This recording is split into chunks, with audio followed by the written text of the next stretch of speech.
So Jamie's got. Is it Rosie? Is that your dog's name? You're muted, mate. Yeah, she doesn't need to pee anymore as well. Oh yeah, well she's just gone in the corner. Yeah, she pissed in the kitchen. So joy.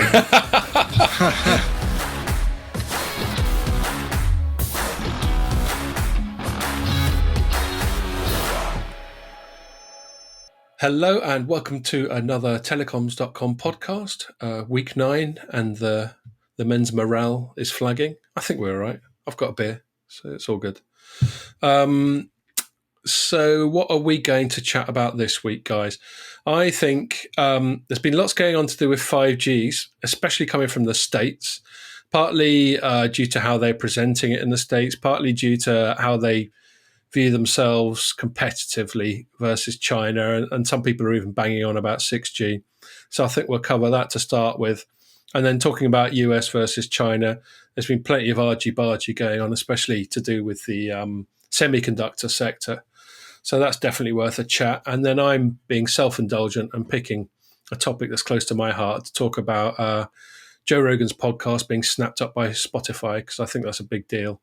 And it's very interesting in the world of podcasts, full stop. So, yes, before we get onto that, just to remind you that if you're watching this on the site or on YouTube or on Facebook, you can also listen to it on not just iTunes, SoundCloud, and other podcasting platforms, but now Spotify. Inspired by Joe Rogan, we're on Spotify as well. And then one other thing that I want to point out before we get cracking is a special shout out to the residents of Broomfield, Colorado, because apparently we have disproportionate audience from that part of the world. So I don't know what we're doing that's resonating with you Colorado people, but nice one. I haven't been to Broomfield. I have been to Boulder and Denver, and it's a cool state. So hi. Right.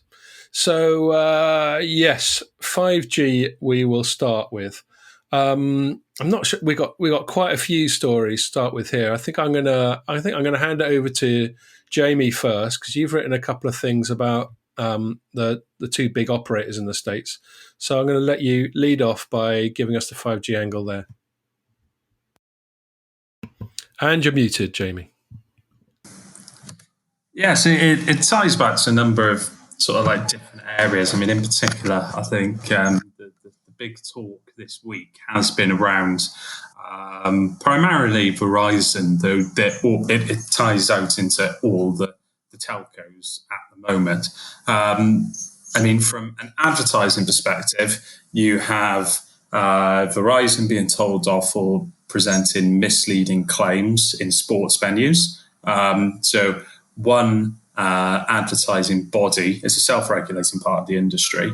One advertising body slapped down Verizon, and then the secondary advertising body slapped down AT&T for this 5G claim, which they've been going on, 5G evolution, which they've been pitching to the industry for about since last January. So basically, both of them have been told it's misleading, so stop doing it. Elsewhere within the industry, I think, Scott, you were talking about a speeds angle, which I think it'll surprise very few people that the telcos are actually not delivering anything near the 5G experience. But then also you have Verizon tapping up the FCC, asking it if it can start running trials between the 3.7 and 3.8 gigahertz spectrum airwaves, basically the C-band, the innovation band, or mid-tier spectrum.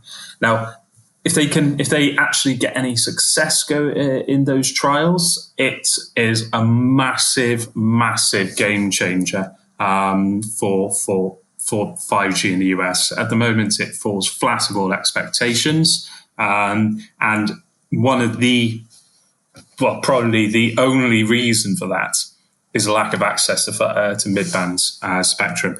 But I mean, you wrote about the speed, Scott. So I mean, obviously, everyone's been saying it's not good enough coverage or speeds.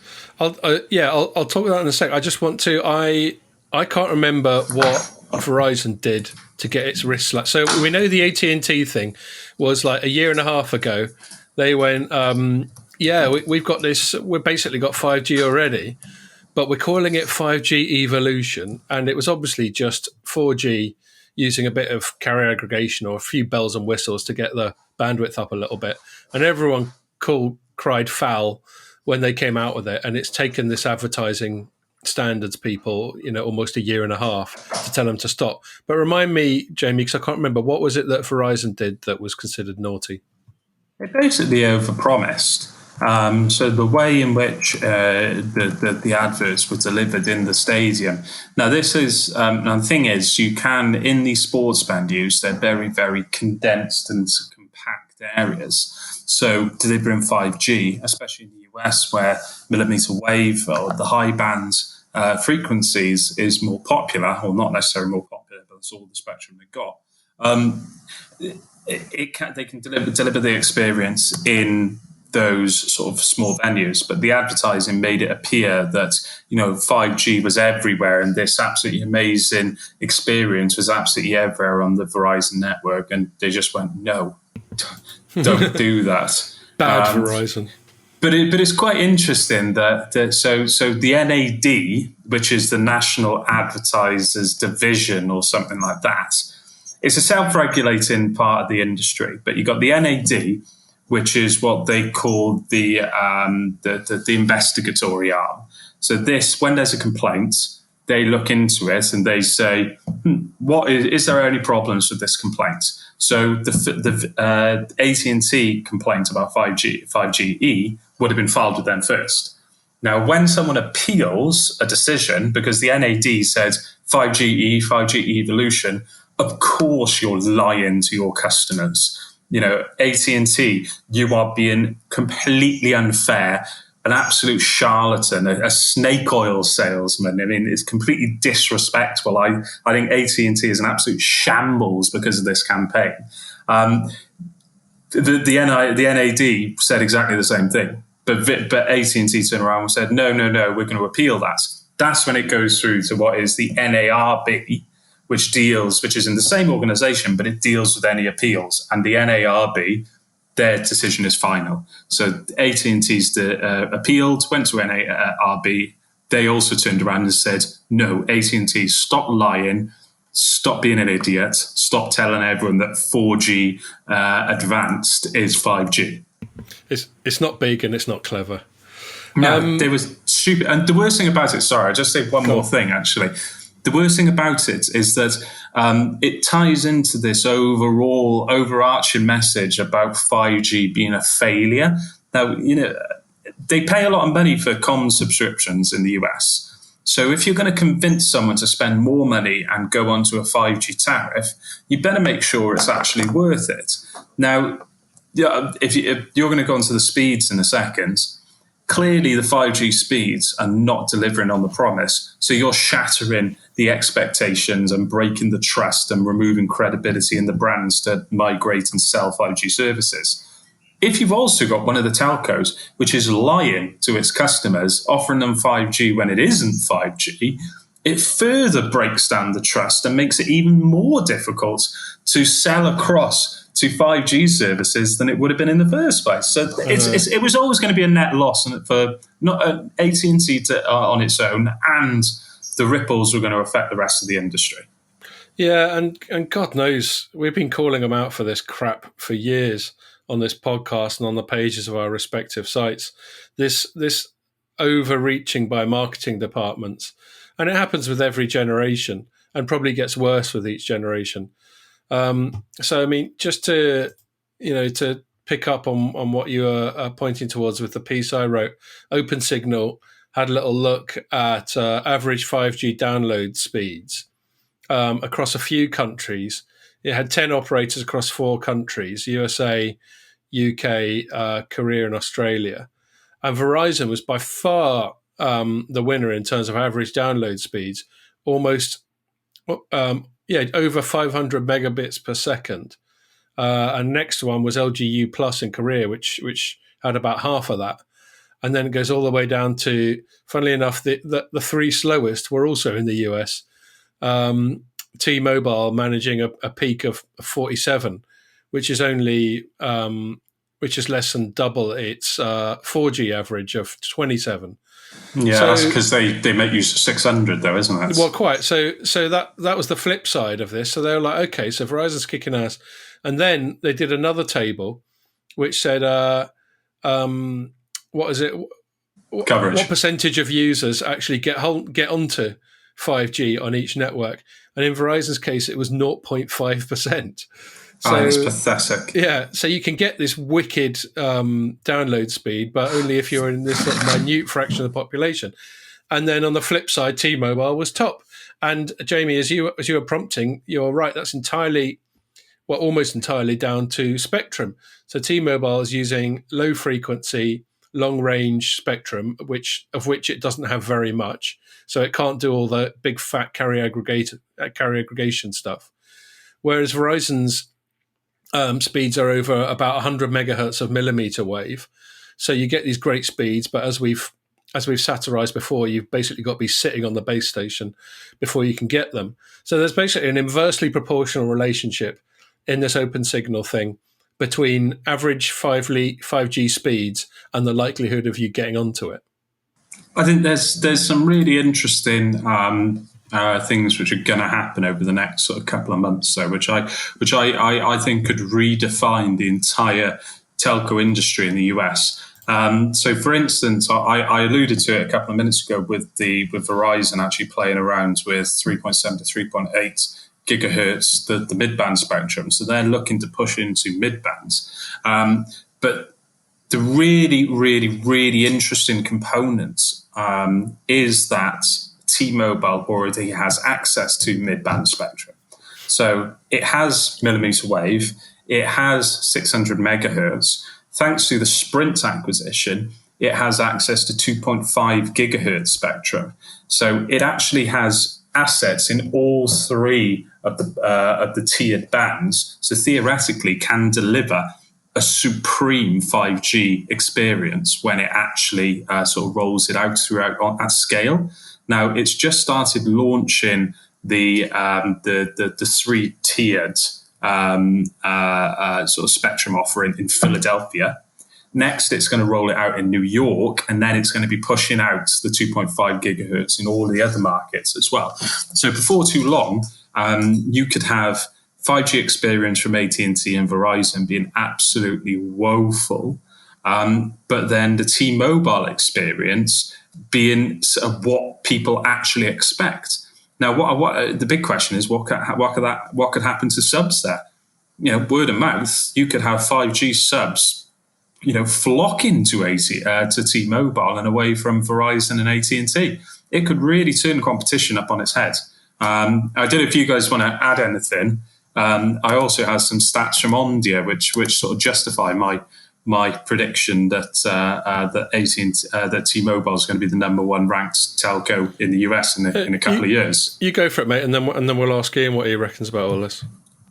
So, if you actually have a look at the forecast of 5G subscriptions from Omdia, our sister company, the analyst firm. So, in terms of 5G subscriptions in 2020, you've got AT&T at 5.8 million. You've got Verizon at 2.5, and you've got Sprint and T-Mobile. Now I've connected those two at 5.5 million. AT&T in 2021 goes to 14, Verizon goes to 16, and T-Mobile goes to 18.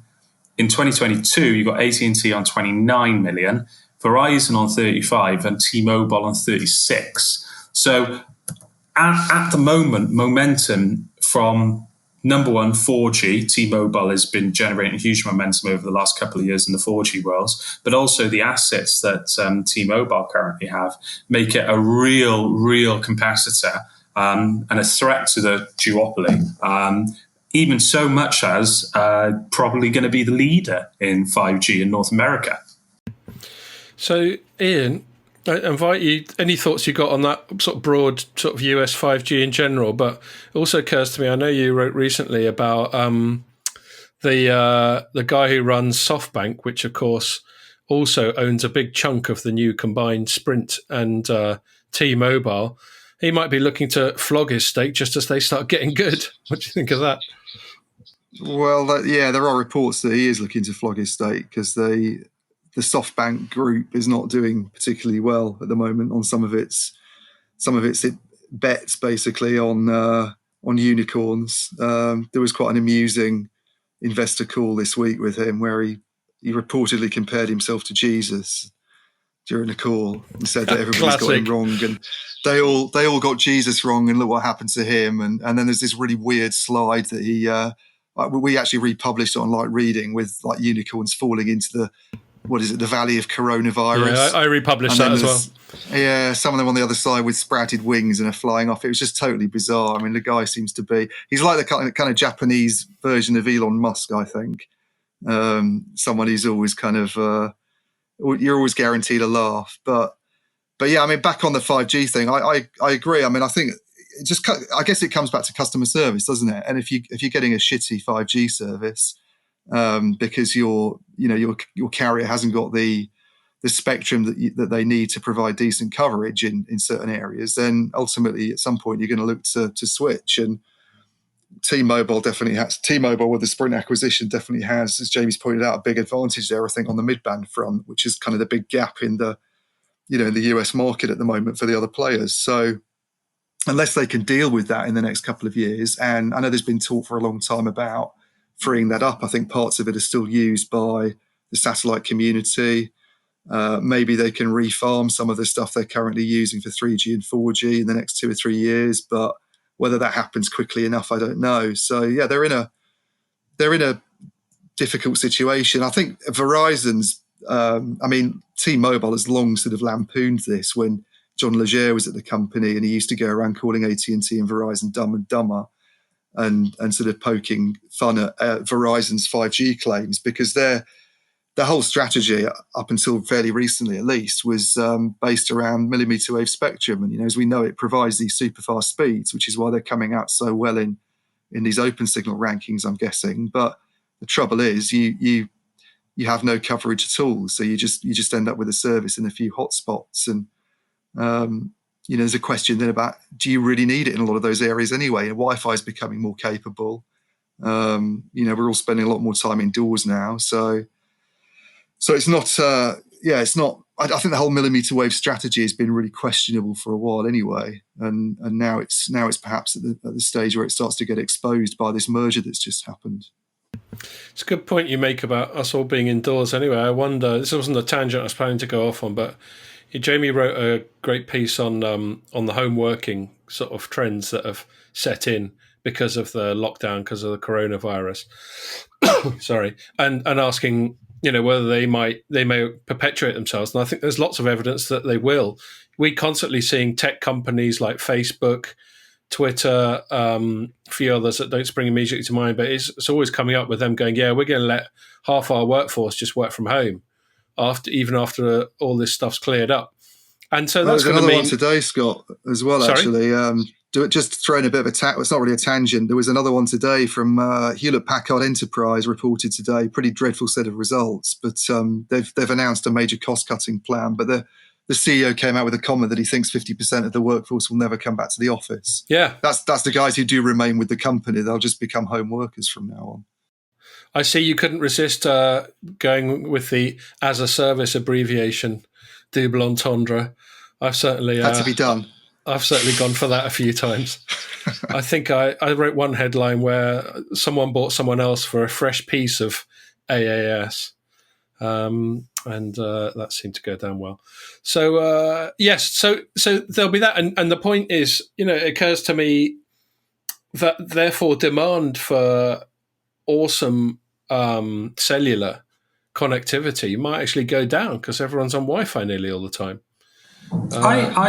I'm not 100% sure, although I completely get where where this argument is coming from. I'm not 100% sure I'm entirely convinced by it, because the same question could be said about sort of Wi-Fi at work. The vast majority of people, when they go to the office, are automatically signed into their Wi-Fi, their work Wi-Fi. So all you're really doing is replacing work Wi-Fi with home Wi-Fi. So admittedly, you're taking the commute out of the Yeah, exactly. I situation. think that's the big one. It's a commute. I'm not entirely. I get it. But there's also the idea that, I mean, the vast majority, especially in America, people commute to work via their car, so they wouldn't be using they shouldn't be using their phone.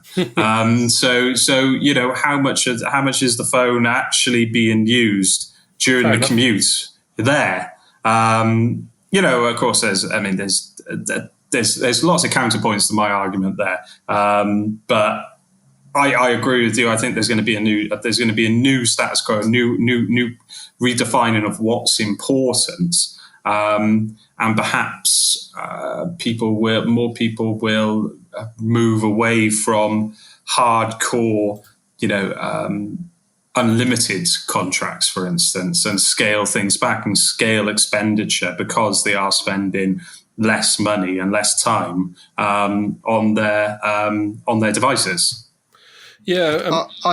Go ahead, Ian. Scott. Sorry. That's all I right. was just going to chip in. I sort of agree with Jamie on the 5G thing. I think one of the issues is that there's a lot of markets where there isn't a lot of good fixed line infrastructure, and we're not in one of them. We're in a market where everybody has very good fixed broadband connections. I mean, we don't have full fibre, but we still have enough to do what we want to do. Most people have home Wi-Fi, but you go to a market like India at the moment where people will use cellular data all the time, and I think even in the US, there's a lot less. There's a lot less kind of decent broadband connectivity in some communities. So there's a lot more need for cellular services to fill that gap. You look at China, broadband subscriptions in China are quite low compared with the number of 4G, 5G subscribers they've got. So I think there's enough markets in the world for there to be a huge amount of data use on mobile networks. Fair enough. And I would say one lot of people who definitely agree with you guys about the importance of 5G is the US state. I just wrote a thing just before we started recording this. The US Attorney General, called Bill Barr, not to be confused with the comedian Bill Burr, I hasten to add, has come out and just sort of said, yeah, we've got to win the 5G race, or then China will win, and that will be bad because they're bad and we're good. That usual sort of quite black and white way that things are positioned in the US. But leaving aside that oversimplification, it's yet another example of them positioning 5G. I mean, I said at the start of the piece that telecoms has never been as politicized, to the best of my knowledge, to the extent that it is right now. And 5G is viewed more as a sort of geopolitical strategic resource than it is something that's quite handy for streaming some video while you're walking around the park. And one thing that also, and I'll hand it back to you on this, Ian. Not only is he talking about how important 5G is, but people are already talking up the strategic significance of 6G, and that's you've been looking at that as well, haven't you, mate? A little bit, yeah. I mean, there's lots going on this week in the kind of geopolitics of 5G and 6G, and I think two things happened that I was aware of. One was an announcement in China by ZTE that it had teamed up with China Unicom on sort of 6G research, and that follows quite a bit of former grandstanding, I think, by the Chinese players in this area. That this time last year, Huawei was making a big deal about 6G, and that's where all its attention was at the moment. And then at the same time, you also had this group in America called ATIS, I think. My colleague Mike Dana wrote about this, but they're sort of making a plea for additional funding for 6G from sort of the federal government, which would kind of mirror, I think, China's move to try and get heavily involved in these things and have a sort of more active government role in sponsoring technology with the view to create kind of national champions. It's not something that you kind of associate with the US, free market. It's kind of different tap, but the worry now, I think, for the US is that we're all talking about 5G, and we see the risk of splits occurring there and bifurcation.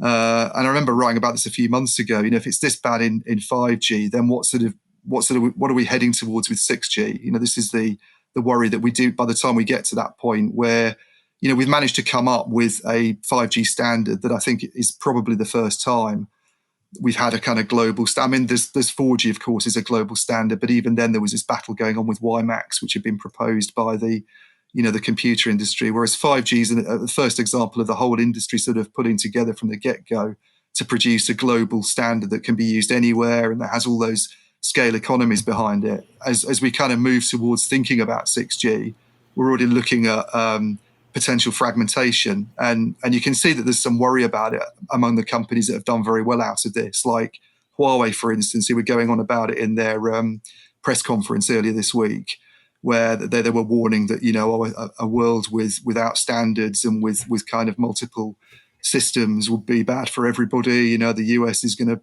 pay the price of driving us towards that kind of reality. And they've obviously done very well as a big multinational player that can sell equipment based on the same standard around the world. So there is this possibility we do kind of move towards a future where you get more the sort of thing that we had in the 3G days. There's a standard that gets used in China, there's a standard that gets used in the US, and we kind of we get this sort of two-tier system basically. So we had all that alphabet soup of standards with 3G, didn't we? TDS, CDMA, and all that jazz. No, I think you're very right, and I think you're right to sort of bring it into focus that what the sort of homogeneity that we took for granted with 5G actually takes a lot of effort, and creating a global standard takes a lot of effort. And actually, right now, I'd be amazed if there was a global standard for 6G. I think it's being framed, it's like an arms race, or maybe even the space race is a better example. The first continental bloc to come out with something that can plausibly be called 6G, and I stress the word plausibly because, of course, as Jamie's been covering, someone like AT&T or whoever are bound to call something 6G just because they're holding a 5G phone while they're running around a block or something like that. But yes, I think it will be just like getting a satellite in orbit or landing on the moon was as much of sort of strategic geopolitical significance as it was scientific significance. The first people to sort of plausibly say we've cracked 6G may be able to just say, "Ha, we won." I still call into question the significance of this win in inverted commas, but it seems to be of an increasingly big deal to everyone. Yeah, I think it's all driven by fear about what's happened in the 5G world, where there's this perception that that Huawei has, that there's this perception that Huawei's the most advanced player in that market, and it's certainly become much more prominent in the standards community during the kind of late 4G, early 5G era than it ever was going back to the days of 3G. As you say, it tried to do, there was this whole attempt by China to try and develop their own system and promote that, and it never really took off. And where who dominates 5G standards is a source for debate. There are all these tables that get produced about who has the most patents and who's really behind the intellectual property. But there's no denying that Huawei is a significant player there these days. And that's happened during a period when their research and development spending has just gone up massively compared with, what the Western companies have been doing, where they've pretty much flatlined. Some of them have disappeared. So, the US concern is that, if there is a push towards an attempt to try and develop a global 6G standard, the same thing happens again, perhaps, and you end up with Chinese players becoming even more controlling in that area. As you say, I don't really see any possibility at the moment, unless there's a big shift, a big about turn, some kind of rapprochement that we can't see happening at the moment of there being a global 6G standard. It just seems that everything is moving in the opposite direction right now. Yeah, I think we're going to be talking about US versus China for a very long time, sadly. I just saw I was reminded that this bar specifically mentioned Open RAN, but he kind of downplayed it. I think his quote was, especially with Open RAN. Oh no, that's my quote. He goes, yes, although the Open RAN approach is not a solution to our immediate problem, blah, blah, blah, blah, blah. So he sort of downplayed that. And then I just noticed while I was having a quick look at my inbox while you're talking, and by the way, that's no indication that I found what you said anything other than completely riveting, is that Nokia's just joined some Open RAN alliance or other, or some body or board or whatever. So, there's all that stuff going on with the race to 5G and the race to 6G. Maybe this open stuff is going to be forced to be a bigger component of 6G than the technology demands. And just one other thing I want to point out on this is this seems to be a great time for telecoms companies to get taxpayer money, because when states start getting all competitive, then they start chucking money at the private sector in a bid to win, in inverted commas. Go on, Jamie. I think this is something I'm probably a bit late to the party by saying this, in that the topic's moved on slightly. But I think when you actually look at the war between sort of like the US and China and the sort of the conflict, this is something which I sort of mentioned earlier this afternoon. I think this is just going to get heightened over the next 3, 4, 5, 6 months, purely because we're going into a presidential election, and Trump needs to come out as like a champion in this in this battle with the Chinese. I think if he's going to save face and he's going to be re-elected, he needs to be the champion of the people, and all the US politicians has been vilifying the Chinese government and vilifying Huawei as a proxy of the Communist Party.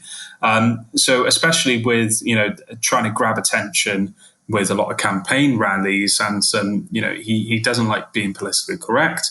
He doesn't mind offending people by making xenophobic and borderline racist comments. I can imagine that the rhetoric and the action against Chinese companies, in particular Huawei, will be stepped up over the next sort of couple of months. It'll be interesting to see how much of a villain the Huawei is made, and fear plays a big role in any political campaign. The red under the bed might sort of begin to scare the US citizens as Trump, champions the battle against the Far East. Totally, and as we've said before, the coronavirus thing has just massively amplified all that, because it originated in China, because the Chinese appeared to have at least been less than helpful in advising the rest of the world when it was in its infancy. And I'm just seeing, in terms of like the media and commentators and all that sort of thing, and these are just UK and Western ones almost entirely that I read and listen to, there's almost total unanimity that China's quite culpable. I still think there's a bit more nuance to it. I'm not sure necessarily what China should have done massively differently. It certainly acted quite aggressively to stamp it out domestically, and if you believe some stories, shockingly aggressively. But yes, all this stuff, the apparent over chumminess of the World Health Organization with China, all this stuff, is basically feeding, I think, an almost unanimous sense of hostility towards China over the coronavirus, which may or may not be justified, but that's going to feed into this political stuff, Jamie, that you were just talking about, and it's going to guarantee that this stuff goes on for a while, because there's no way, we were just talking about it before we started recording, there's no way all this lockdown stuff's going to lift very soon. And people are just going to get the hump more and more when they can't go to the pub, they can't go out. Although, Jamie, I know you must have gone out a bit this week. You're looking like you got some nice colour on your face there. But, I'm running quite a lot. So. Right, good man. But yes, people getting out on terms they want, like going to beer gardens or having picnics or whatever. All this stuff is just going to feed the sense of resentment, and that resentment needs to go somewhere. And right now, geopolitically, China is the obvious destination for that, whether that's justified or not. The other thing to I've forgotten what I was actually going to say there. Okay. Relevance. No, I can't. I was going to say something about. This is partly but the other thing as well. Building on the idea that China is going to be the enemy, and Trump saying that they should have done more. Everyone needs an enemy. when something goes wrong, everyone needs an enemy, and everyone needs, totally. to point the finger at someone. Yeah. And it becomes very difficult to rouse support as a politician when you're trying to make a microscopic virus the enemy that you're going to fight against. People need something that they can see and hate, which is part of the reason, he did.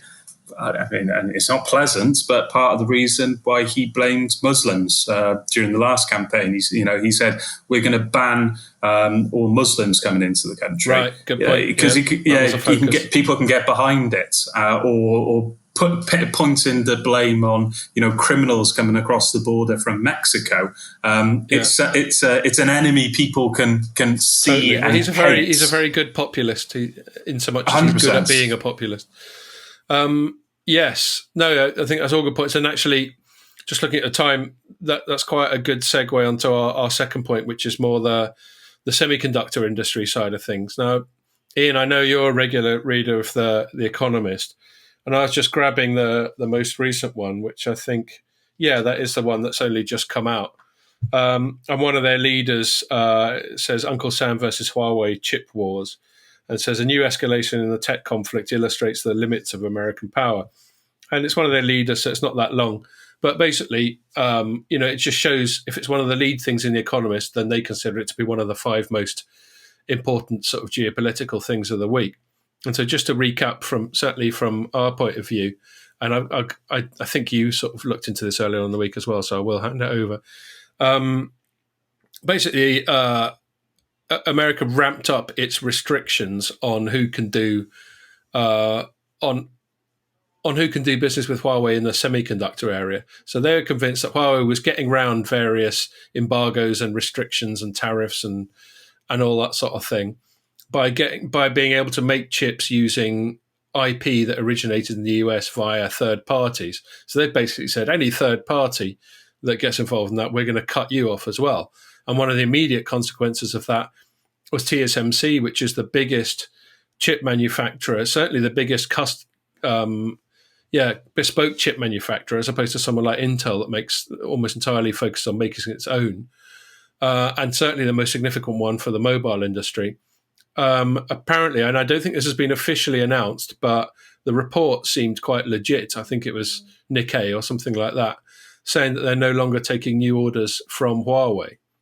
And then at the same time, back to our theme of states chucking money at industry for strategic reasons, there was another story, I think the South China Morning Post covered it, talking about China chucking $2 or $3 billion at a new semiconductor fab in China. So there's a really crystallized version of what we're talking about in terms of this geopolitical split of the US basically trying to starve Huawei and ultimately China of semiconductor competency. And obviously, in this day and age, pretty much everything's got a chip in it. Everything's smart, in inverted commas. So if you cut off the chips, you're cutting off a hell of a lot of the technology. So, Ian, what did you make of all that? Yeah, it's like as you say, it's a massive escalation. That wasn't entirely unexpected. I think there'd been some reporting going on in the weeks leading up to it, and we'd also speculated about it in some pieces we wrote on Light Reading. But yeah, as you said, the move is. I mean, TSMC basically uses tools and machines to make chips that come from the US. So companies like Applied Materials, I think, sell to TSMC. So they've kind of gone from looking just at the chips to the equipment that's used to make the chips and the design stuff that goes into them. So that's why it wouldn't be able to supply Huawei. Now, one of the obvious alternatives for Huawei might be SMIC, which is a Chinese company, although it seems they also use this sort of American equipment. But as a Chinese company, they might be less inclined to go with the letter of the law, I suppose, and may do with what they've got for a while. The trouble with them is that apparently their manufacturing processes aren't as sophisticated. So replacing TSMC is really, really difficult. But I know there's one view which The Economist had, and we wrote about this earlier in the week, that in the long run, all you're going to do is potentially damage the US market. China will find ways around this in the way that it's found ways around earlier export administration restrictions. It will eventually try to acquire those capabilities itself. You might even see other countries trying to do things that allow them to kind of bypass these export administration regulations. And I think there's a precedent for this in the satellite industry, in fact, where the US tried to do a similar thing and impose really tough regulations on the market, and people just looked for ways around it. And in the end, they ended up hurting US firms. So it's a weird move. I think it's going to hurt Huawei. I don't think it's going to finish Huawei off. They were talking about their survival earlier in the week and being very sort of dramatic about it. They even had sort of a slide presentation with a picture of a plane riddled with bullet holes, and they were saying this is ours, and survival's the key thing now. I mean, can I just butt in on that, Ian? Yeah, I read something. Yeah. I read something where I think maybe it was the Register, where they reckon that image is actually taken from a computer game. It's not even a real image, right? Anyway, yeah, it was all very sort of dramatic, and it's a picture that's hung. It's a picture that's hung up in their reception as well,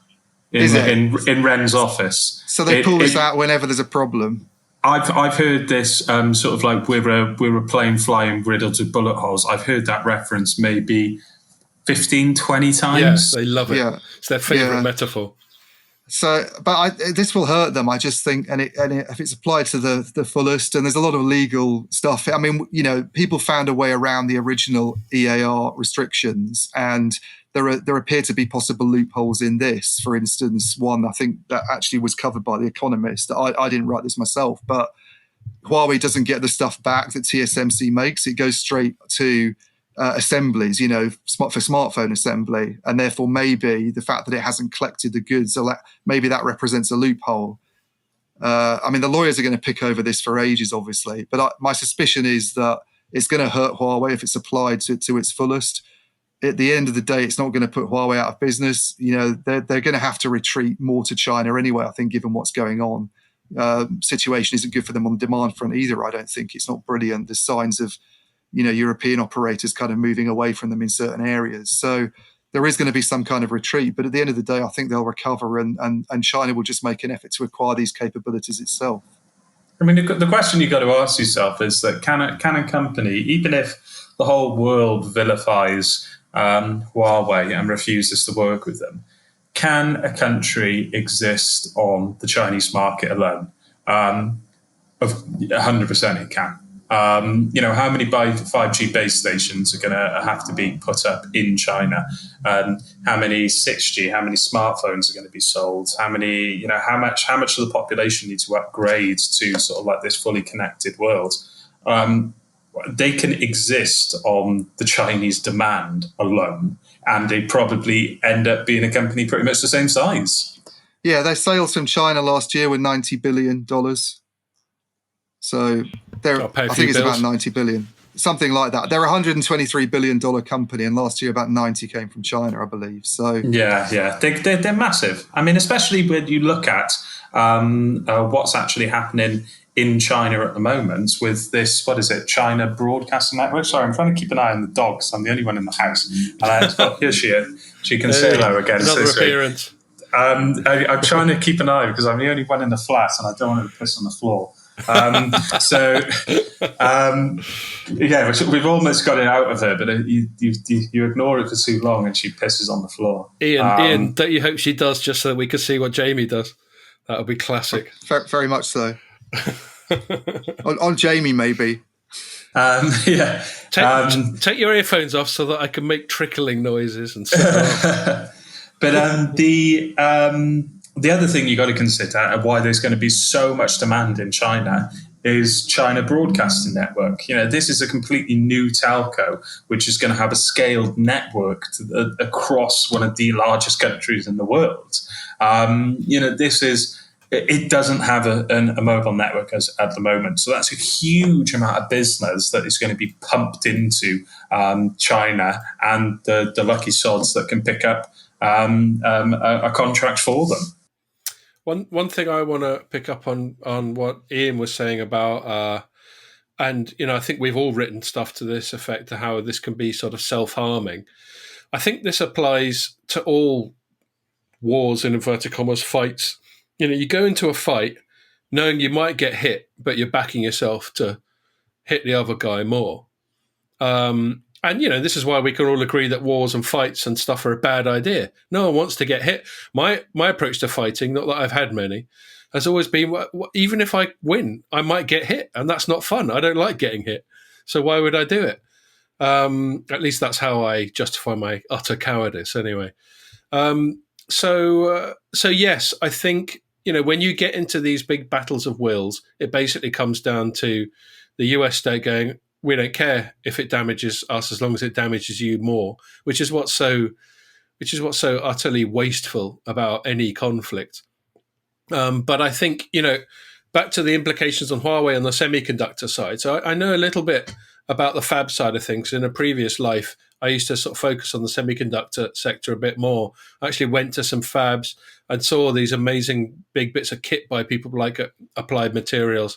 Each bit of kit costs like $10 million or something like that.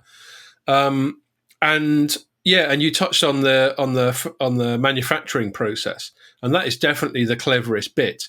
So they measure the manufacturing process in I think nanometers, and that's basically the size of the transistor on an individual chip. And so each generation they basically shrink that size. And what that means is you can either do more with the same size of silicon, or you can do the same task with a smaller bit of silicon. And for example, with the mobile sector, that's absolutely critical. This is why Intel's never been able to get anywhere in mobile, because it uses the x86 microarchitecture, whereas mobile uses the ARM microarchitecture. And the ARM microarchitecture is intrinsically more power efficient. So basically, you stick an Intel chip in a phone, it's going to eat up the battery in about an hour, and the back of the phone will be too hot to handle. But where Intel chips remain preeminent is in areas where power is much more unconstrained, for example, in data centers and in PCs that are plugged into the wall. So while I think Huawei could cope just fine on the networking side without US, and this is just a guess, I don't know, without US semiconductor IP, because the chips in networking gear I don't think need to be quite as advanced, as powerful as the chip, for example, that runs your phone. But I think if China was forced to use MediaTek chips, although MediaTek's a Taiwanese company, so perhaps they wouldn't even have access to them. I'm not sure. Anyway, let's say for the sake of argument, Huawei was forced to use MediaTek chips instead of Qualcomm chips. Then they would be an order of magnitude sort of less powerful, and that would be reflected in reviews. So I think in summary, if the US is successful in totally cutting off Huawei access to any US intellectual property, and anyone who wants to work with the US, so you've got TSMC distancing themselves. We haven't heard anything from ARM. And ARM is, of course, owned by your mate Ian, the SoftBank guy, Son. So that's a sort of a Japanese setup. Japan's obviously more closely aligned to the US than to China, even though they're geographically much closer to China. So let's say ARM starts distancing themselves from everything Chinese as well.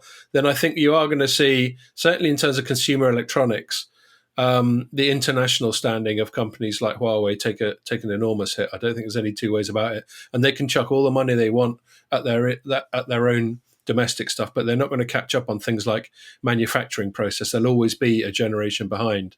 I don't think you can accelerate quickly enough to compensate for that. Yeah, the Japan US thing's interesting. I think there's increasingly a kind of alignment there, I think, between those two countries, which is partly related to something you were just talking about, the whole Open RAN thing. It's interesting that the operator that's pushing ahead with this, Rakuten in Japan, the kind of test case really for this in a big commercial network. A lot of its suppliers are American companies, and has ownership stakes in one of them at least, Altiostar. Star, is using its software, but it's also heavily reliant on Cisco. You look at the list of suppliers, a lot of those are US firms. And at the same time, they're being closely watched by Dish, which is the company trying to build a fourth US network, and might base a lot of what it does on what Rakuten's been able to manage, and possibly use some of the same suppliers, companies like Mavenir, Altiostar itself. So, it's almost like there's this joint effort in a way to kind of get things going, and at the same time, you see some. I mean, I think, isn't Japan one of the few countries where there are some restrictions against Huawei, and I think it might be. I certainly remember writing about that a year or so ago. Yeah. So it's up there. It's just making the noises. Korea as well. I mean, that's the other interesting geopolitical thing is, Korea, Japan, perhaps Singapore to some degree, certainly the Philippines. They're all quite closely politically tied to the US, and obviously the Anglosphere, Australia and New Zealand got big ties there. So it's all getting tasty. Meanwhile, China's building air bases on artificial islands in South China Sea. It's just a mess. Yeah, I mean, the US is all about trying to build a sort of coalition of the willing, isn't it? I suppose on this, and this is why before these latest moves, Mike Pompeo was running around different countries telling them to not use Huawei, and having limited success in some areas, but places like Australia are obviously more willing to kind of go along with it all. But now I think it's after coronavirus, and I think some negative perceptions associated with China because of that, whatever those might be, whether it's that they just didn't allow reporting on it or tried to cover it up, or were even responsible for engineering this thing, which is one of the theories flying around. There is a big backlash against China. We talked about this a few times, and that's affecting Chinese companies. And, I think you look at, I remember writing a few months ago that this whole effort to try and get European operators not to use Huawei equipment was pretty futile, and most of them had said sorry, but we was going to carry on doing what we're doing. I wouldn't say I'd say a turning of the tide, but I certainly see more changes there than I perhaps expected. I mean, Deutsche Telekom now apparently is working to strip out Huawei equipment from the core, which I didn't know about until the earnings call, I think, a few days ago. You had Nick Reed, the head of Vodafone, on a call saying that he's making very interesting comments about these whole restrictions and what's happening in Europe to shut out Huawei. And instead of saying it's a really bad idea, it's going to cost too much, we cannot do it, which is what he was saying a year ago, kind of saying, give us time. We can't do it immediately, but give us time, and we'll find alternatives, which is where the whole Open RAN thing comes in. So you do see this come. Yeah. I think they can all see the writing on the wall. I mean, there was a thing I noticed today, a report in the Times that the UK Prime Minister Boris Johnson is basically saying we've got to end reliance on Chinese imports for important stuff. So it's all that Balkanisation we've been talking about. And of course, the big telecoms companies would be mad not to take all that on board when they're having their little strategic meetings. They might as well get ahead of the curve. If they think it's inevitable that they're going to get greater pressure, then they might as well just get on top of it sharpish. Right, I'm gonna move it on because we're running out of time, and we just got a quick sort of last segment. A bit of a pet topic of mine. It's interesting when there's something that I find interesting outside of a strictly telecoms context, but it finds its way onto the sort of front page of the news. And in this case, it's the matter of podcasts, specifically a podcast done by an American guy called Joe Rogan. Now, I'm a really big fan of this podcast because I'm a really big fan of just open, uncensored, unfettered, honest dialogue. And as far as I can tell, not knowing the bloke, that is exactly what he does every time he publishes a podcast, which is typically a dialogue of 2 to 3 hours in length. So just as I hope people who listen to this podcast can see that, warts and all, this is our genuine position on whatever we're discussing. I think that's why podcasts on the whole are popular. People don't like the excessive theatrics and the selective reporting of the mainstream media, where you just get one story and often, depending on the media, one side of it put forward. I think there's a real market for authenticity, and podcasts where they're recorded, they're not very edited, they're pretty much just stream of consciousness chat, I think provide that authenticity. And Joe Rogan is probably the ultimate example of that. Anyway, he's so good at it. And it has to be it's not just that he's a good podcaster. He's a celebrity. He's a very successful comedian. He's an MMA commentator. He had a TV career in the past. So, he's not like just some, excuse the pun, average Joe. He is already a celebrity, but he's been so successful that now Spotify is paying him a reported $100 million to go exclusively onto that platform. Now, I consume my Joe Rogan either on YouTube or I download it onto the podcasting app that I use, which is called Podcast Addict, which basically just derives it from, I don't know, iTunes or SoundCloud or wherever it is, and just aggregates it. So now, if I want to keep listening to Joe Rogan, which I do, I'm going to be forced by the end of this year to subscribe to Spotify. So the business significance of this is twofold. The immediate business significance is it's a blow for Google via YouTube and for Apple via iTunes and its podcasting platform, because one of the most high profile and popular podcasters has been taken away from them. And thus it's a big coup for Spotify. Whether or not it ever earns back that $100 million is another matter. But that's a really big deal. And then the other significance of it for me is just how it elevates podcasting. So when we've spoken lots of times before about the streaming wars, and we're talking about Netflix and we're talking about Amazon and HBO and all that sort of thing, it's always video, isn't it? We've never really spoken about music. The music business seems to be kind of broken, but I think podcasts are definitely a new front on these streaming wars. And the other advantage podcasts have, of course, is it costs bugger all to make. If you're going to make Game of Thrones, you're talking sort of $50 million an episode or something. This podcast right now just costs our time, basically, and Pierre's time subsequently stitching it all together. So, yeah, I think that's a really big deal. And then the last point, and I'll hand it over. I know this is a bit of a monologue from me. The last point about it that I think is interesting is some reports that I just covered today that maybe one of the reasons Rogan made the decision was because he was sick of getting censored. So I write quite a lot about social media censorship. And certainly during this coronavirus, the censorship's really ramped up. There's been a really low tolerance for people coming out with what gets dismissed as conspiracy theories, but which a lot of the time I think are just people questioning the prevailing narrative. For example, it could be something as simple as questioning the wisdom of maintaining the lockdowns that everyone's got right now.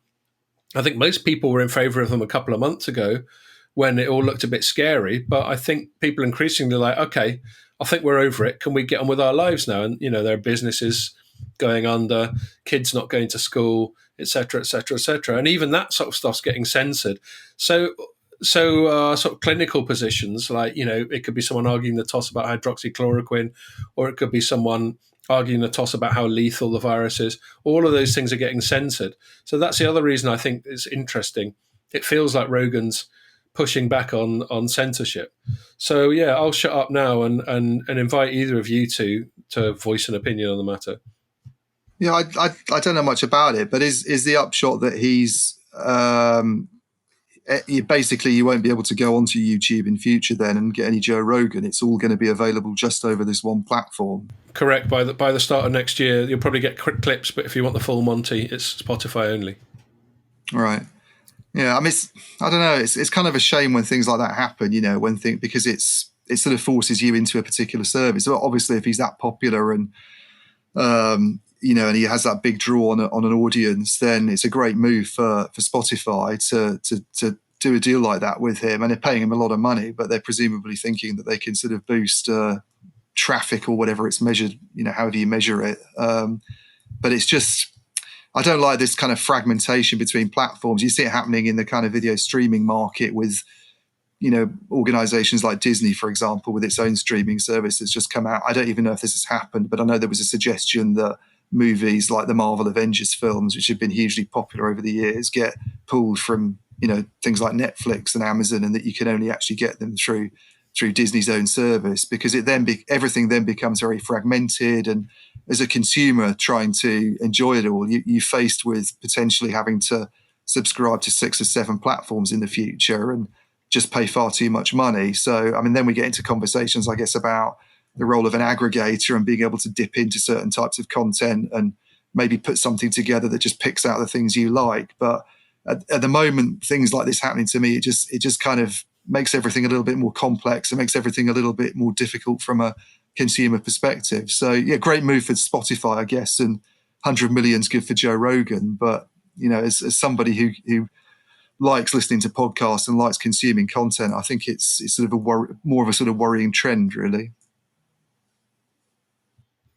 Jamie, we've chatted about this this sort of fragmentation and the perhaps tolerance of the consumer wallet for a finite number of platforms. Do you share sort of Ian's concern about these sort of things becoming increasingly exclusive to just one platform? But I didn't realise that that it was hidden behind it was going to be hidden behind a paywall. Well, with Spotify, I don't actually use it right now, but I probably will because of this. I think you've got two tiers. I think you've got a free one that's ad funded, or you've got a premium one. But the fact is, you're going to have to use Spotify in order to access it, whether it's the freemium or the premium one. I don't think you get much on the ad funded one. I mean, you get everything. You get everything on the ad funded one. Yeah, I'm on Spotify. I use Spotify. The difference between premium and non-premium is you skip ads and you can download content. You have to stream content and tolerate ads on the free one. But I mean, I don't know if they're going to hide it behind a paywall. Then yeah, it starts to get to the point where you go, how tolerable is how many streaming services can the wallet tolerate? But as it's free, and it's largely the leader, I'd say, in terms of music. The interesting thing is that the management team at Quibi, which is another video streaming service over in the States, they've been talking about sort of like streaming and sort of content in different segments, and they don't consider the likes of Apple Music, Spotify as the same segment as Netflix or something along those lines. They say, people may tolerate, it'd be like buying. Feel like commenting Pierre. Oh, yeah, sorry, you're talking Pierre. You're ruining the magic. Yeah. I'm trying to think of another parallel example. It's like me buying clothes. I would buy certain clothes for the winter and certain clothes for the summer. They're different services. They're different. It's different genres. So I don't know how much I believe it. I guess as more services shift to streaming and OTT, although I don't like using the term OTT anymore, I think that I don't know which way to go, to be perfectly honest. I'm not convinced that podcasts are that important. I think they're okay. I think it's saying the same thing as like documentaries. I think it's such a small slither. I think they are important. Whether they grow in importance, I'm not entirely convinced. But yeah, we'll see. Okay. Yeah, I mean, I can appreciate his. Yeah, go on, mate. Sorry, Scott. We keep talking at something. I was going to say I can appreciate his if he was getting censored on YouTube, and I don't listen to. I haven't listened to a lot of Joe Rogan, not because I don't like him. I just haven't started. Basically, I haven't gone down that road yet. Maybe I should, but if that's something he was facing was censorship on other platforms, then I can certainly appreciate why he would want to. What the hell is Jamie doing? I think he's checking on his dog. I can certainly appreciate why. The dog's eating the bottom of one of the chairs, so I gotta keep an eye on her. Make sure she's nuts. And the whole, I agree with you on the. I mean, this is way off topic now. We always sort of end up on a complete ramble about coronavirus, but I think there's some worrying things really going on with the whole like you say, you voice an opinion, and it's become very polarized, and the idea that people are taking down content or censoring things because somebody expresses opinion about the lockdown is frankly ridiculous. There's this. It's almost become politically incorrect in some circles. It seems to suggest that you shouldn't maintain the lockdown because you're putting people's lives at risk, which is frankly nonsense. I mean, you could make the same argument the other way around. So I think that if that's something he's faced, censorship on that front, then I've total sympathy with him for clearing off somewhere else where he's hoping not to be censored. I agree with that. I mean, part of I don't particularly like the Joe Rogan podcast. I don't particularly like him, but that doesn't mean I don't appreciate what is good content and what isn't. And I like you, I hate it when you see these sort of polished sort of like opinions. I mean, it's happening on the coronavirus briefing every afternoon. On the BBC, the politicians. Yeah, the politicians get asked a question and they don't answer it. They simply just say the line that they've rehearsed beforehand. I mean, I was watching. I can't remember what his name is, the business secretary, the other day, and he was a complete idiot. He's a complete and utter moron by the sounds of it. Because at least when you've got, Bojo waffling, he waffles on something that's a relevant topic. You had this guy just talking about stuff, and he's like, well, has he heard the question? Or is he just a complete and utter simpleton? And that's what I think is the good value of something like Joe Rogan, in that it's an actual opinion as opposed to a practiced opinion. So that sort of thing I've got a lot of time for, and I think there's a lot of appetite for content like that. But I think a lot of people are scared to back it. That's you make a really good point there, Jamie. And I think that's where the censorship comes down. Some of it might be ideological, but I think it's mainly commercial. And it doesn't take much for an advertiser to shit themselves and pull out these days. And that's going to be the critical thing about whether or not I approve the Spotify move. I share your pain about being forced to choose, but I'm totally pragmatic about the open and free market. And if someone's got a valuable commodity, they're entitled to charge for access to it. And that's absolutely fine. I've just got to make the choice as to whether or not to pay. Pierre, I don't know if you're able to talk, but it seemed appropriate to give you the last word, as I know you're a Rogan fan. But he hasn't responded to my little text saying, do you feel like commenting? And he doesn't seem to be coming off mute. Oh, look, there we are. Here, Pierre, you've got screaming next to me. Oh, I see. Can you talk, or is she being too vocal? No, I can talk a little bit. I just want to share my thought on the way I'm not happy about the move, because it's purely because the way I consume the podcast is I listen to it on my phone, which is an iPhone, and the app is already there and it's just free, and I basically download the podcast and then I skip the first 7 minutes because that's where he does all the ads. That's what I like about his podcast. It's just one clump of ads at the beginning. So I hit that skip button until I hear them starting talking, and then that's it. Now, if I get Spotify, which, having to download another app, create another account, I don't think that's going to be the case. Even if I get the free one, I'm going to have to listen to ads every 10 minutes, and they're probably going to be unskippable. So that sucks. Yeah, and then if I hear you. Has no ads at all on the paid one, then I might consider change my Amazon Music subscription to a Spotify one then. So I guess they'll win.